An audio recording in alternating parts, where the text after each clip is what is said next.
Le Seigneur soit avec vous. Et avec votre esprit. Lecture de l'Évangile de Jésus-Christ selon saint Marc.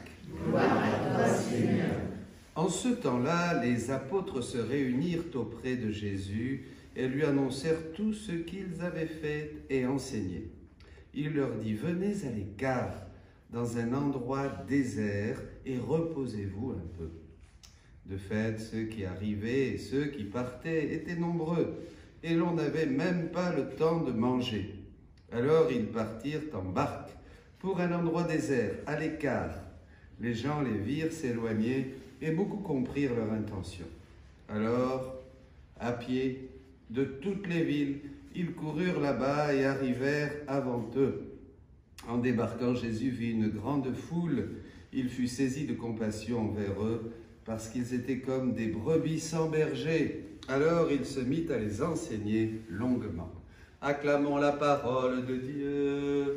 Louange à toi, Seigneur Jésus.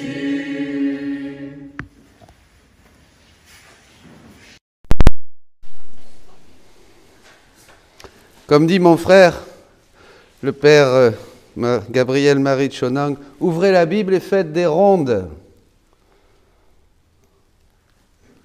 Je vous conseille cet enseignement. Eh bien voilà, regardez là, les apôtres se réunirent auprès de Jésus. Nous aussi, ça y est, nous sommes au pied de Jésus, là, on écoute Jésus parler, on le voit. Et puis nous revenons avec toutes ces merveilles que nous avons fait dans la divine volonté. Nous sommes les pieds des missionnaires, la bouche des prédicateurs. Voilà, nous avons donné, nous avons prêché partout. Nous rejoignons et nous travaillons avec Jésus comme nous l'avons vu hier. Partout où il est, nous sommes pour agir. C'est formidable. Et là, nous revenons avec Jésus. Venez, venez, approchez-vous de lui. Regardez son visage. Baisez son front, baisez ses pieds, regardez ses mains, regardez sa bouche qui parle avec une puissance. Ses paroles sont esprit et vie. Regardez, recevez tout ce qu'il dit aux apôtres et partagez votre joie d'être avec lui. Nous sommes contemporains de Jésus. Ce n'est pas un événement du passé, c'est du présent parce que Dieu est dans l'éternel présent. Et nous, dans la divine volonté, nous rejoignons cet éternel présent dans cet acte unique de Dieu. Alléluia, bénissons le Seigneur. Et il nous dit, venez à l'écart dans un endroit désert, reposez-vous un peu, reposez-vous un peu. Il n'y a de repos qu'en Dieu. Dieu est notre repos. Et aujourd'hui, vraiment, ce matin, j'ai trouvé 2 textes que je vous partage qui sont d'une rare beauté. Je disais même, si un jour on a une communauté de la divine volonté, il faudrait que ces textes fassent partie des colonnes de la spiritualité de cette communauté. D'abord, un premier texte où c'est Maman Marie dans le volume 4 au 21 août 1901 qui nous montre justement, parce qu'un petit peu plus loin, les gens s'en vont, etc. Et ils sont comme des bergers sans brebis. Ils arrivent, ils débarquent, une grande foule, et Jésus est saisi de compassion parce ils ont besoin d'un berger. Comme notre société d'aujourd'hui, mes amis, perdue.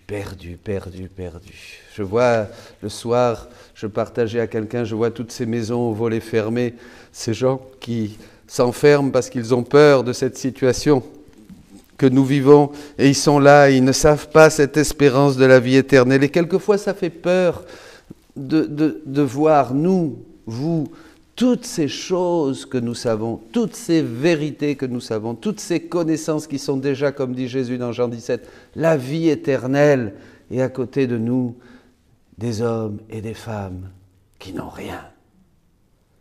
C'est affreux. La différence, qui n'ont rien, qui mangent, qui ferment leurs volets, qui vont se coucher et qui un jour mourront pour voir Dieu leur prêcher l'évangile qu'ils auraient pu recevoir sur terre. Voyez, ils sont des bergers, comme des brebis sans berger. Alors un jour, la maman du ciel enseigne Louisa sur ça. Parce que Louisa se plaint, elle est là et elle dit « Mais j'ai perdu mon Jésus, j'ai perdu ma douce maman, j'ai perdu le chemin pour trouver Jésus, je ne sais plus où aller, ni quoi faire pour le trouver. » Et elle pleure. Et Jésus lui dit, Marie lui dit, ma fille, suis-moi et tu trouveras le chemin ainsi que Jésus lui-même. Déjà le rôle de maman Marie dans ces derniers temps. Suis-moi. C'est elle notre maman. Nous sommes dans cette petite chapelle de verre d'eau qui lui est consacrée. C'est elle notre maman qui nous conduit à Jésus. Je vais même t'enseigner le secret qui te permettra de toujours rester avec Jésus et de vivre toujours contente et heureuse, même sur cette terre.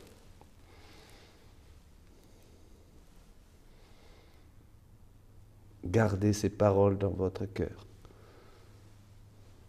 même sur cette terre. Voici comment. Fixe en toi la pensée que seul Jésus et toi existez dans ce monde et personne d'autre.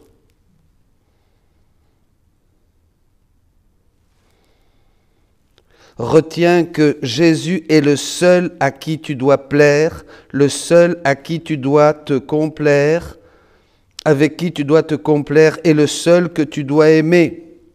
De lui seul, tu dois t'attendre d'être aimé et contenté en tout. Je relis. Fixe en toi la pensée que Jésus seul et toi existez dans ce monde et personne d'autre. Retiens que Jésus est le seul à qui tu dois plaire, le seul avec qui tu dois te complaire, et le seul que tu dois aimer. De lui seul, tu dois t'attendre d'être aimé et contenté en tout.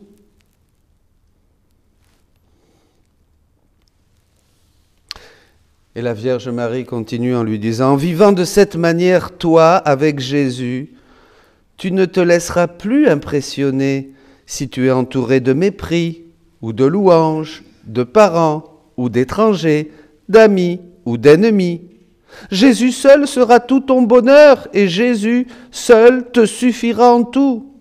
Ma fille, aussi longtemps que tout ce qui existe ici-bas ne disparaîtra pas totalement de ton âme, tu ne pourras pas trouver un vrai et perpétuel bonheur.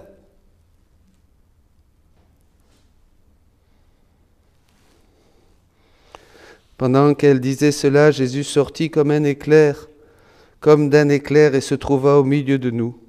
Je l'ai saisi et je l'ai emmené avec moi. Après, je me suis retrouvé dans mon corps.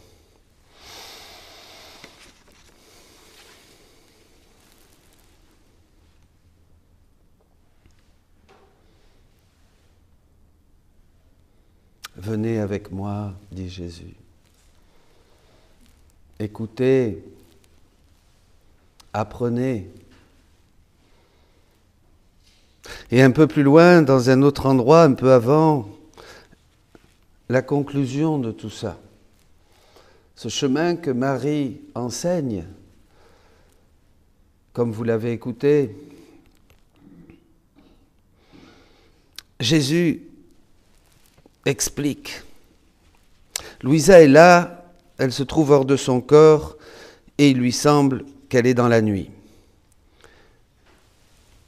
Dans la nuit de l'univers, dans la nuit matérielle. J'ai vu l'univers entier, l'ordre parfait de la nature, le ciel étoilé, le silence de la nuit.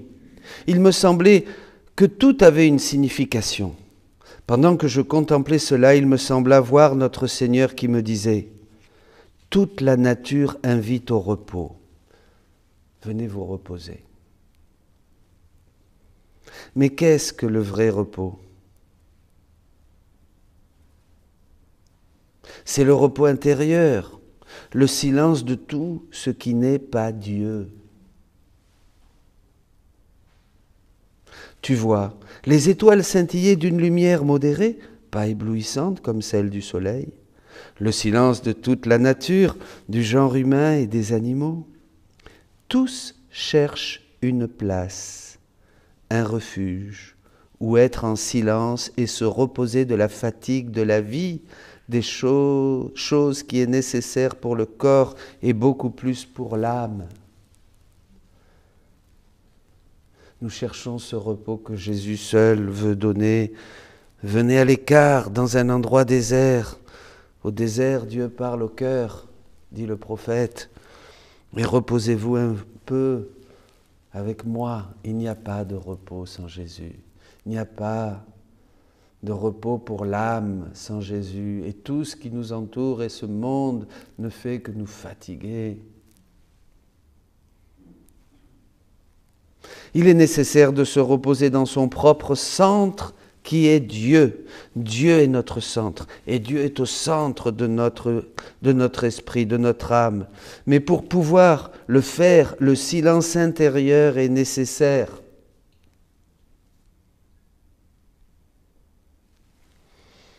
Au même titre que pour le corps, le silence extérieur est nécessaire afin de pouvoir dormir paisiblement. En quoi donc consiste ce silence intérieur? À faire taire les passions, ces passions, en les tenant en échec. À imposer le silence à ses désirs, ses inclinations et ses sentiments. En somme, à tout ce qui n'est pas Dieu. Là, vous avez en résumé tout l'enseignement du Carmel, tout Saint Jean de la Croix, tous les saints, toute la tradition. Et quel est le moyen de parvenir à cela?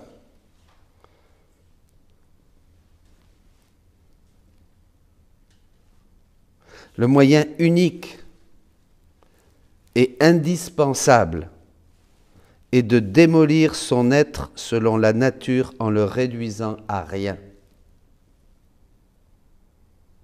Là, Jésus va beaucoup plus loin. Il nous fait entrer de plein pied dans sa transcendance. Comme c'était sa situation avant qu'il soit créé. Démolir son être, je reprends, selon la nature et en le réduisant à rien, comme c'était sa situation avant qu'il soit créé. Avant que nous soyons créés, il n'y avait rien et Dieu nous a créés de rien, comme dit l'apôtre Paul. Et comme le dit la Bible. De rien il a créé, c'est justement ça, la puissance de Dieu, créateur, il n'y a rien de plus extraordinaire. Dieu crée à partir de rien.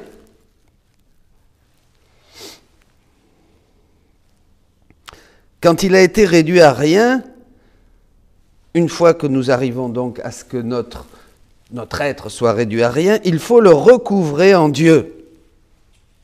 Ma fille, toute chose a commencé dans le néant. Même cette grande machine de l'univers que tu regardes et qui a tant d'ordre. Si avant d'avoir été créée, elle avait été quelque chose, je n'aurais pas pu y faire intervenir ma main créatrice pour la créer avec une telle maîtrise, si parée et splendide.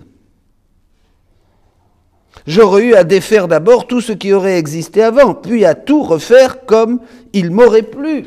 Vous comprenez, c'est très important. Pour créer, Dieu n'avait besoin de rien, et il fallait ce rien, ce néant absolu pour créer. Eh bien, pour créer dans notre âme quelque chose qui soit de lui, il faut que nous aussi nous soyons absolument et que nous arrivions à ce fameux néant dont parle souvent Jésus à Louisa. Ce n'est pas une vertu spéciale, ce n'est pas une grâce spéciale, ce n'est pas être des champions de ceci ou de cela dans l'ordre spirituel. Vous voyez, comme on l'a appris, d'être très obéissant, d'être très humble, d'être beaucoup dans la prière, d'être très charitable, tout ça, toutes ces choses doivent disparaître. On doit être réduit à rien pour entrer dans une sainteté divine, où toutes les vertus, bien sûr, fonctionneront, mais en mode divin. Mais c'est ça l'ascèse des ascèses. C'est cette démolition totale de notre être qui ne cherche plus rien, comme le disait la Vierge Marie, que Jésus seul. C'est l'ascèse des ascèses.